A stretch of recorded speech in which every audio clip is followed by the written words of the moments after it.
So if your business is looking at rent to own for commercial assets, whether it's vehicles, machines, or equipment for your business, somewhere between the value of 250K to 5 million, how long does it actually take to get approved?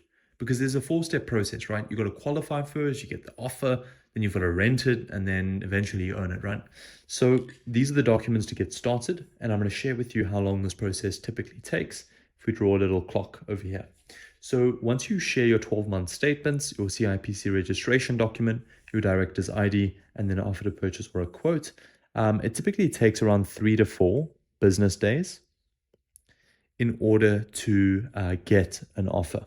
Once you have an offer, you then can get an OTP or a quote, an offer to purchase or a quote, and then you get that from the dealership. Maybe that takes another 1 business day.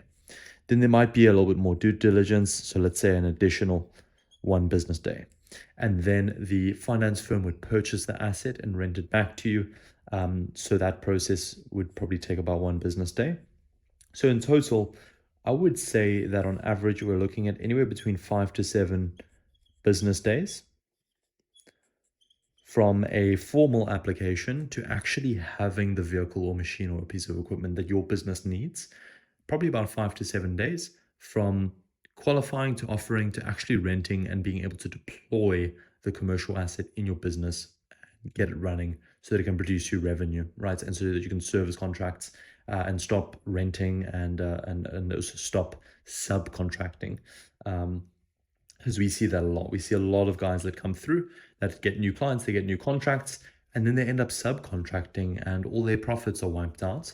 Or they end up renting instead of renting to own, where at the end of the period, you actually own the asset. And the problem with renting is that you're not building equity and you're paying an expensive markup by the rental company. So if you want to get pre-approved, if you want to actually get, your vehicle, machinery, or equipment in your hands, paying it back, and then eventually owning it, the full process takes about 5 to 7 business days. So yeah, wanted to leave you with that. Thank you so much for watching. Have an amazing day.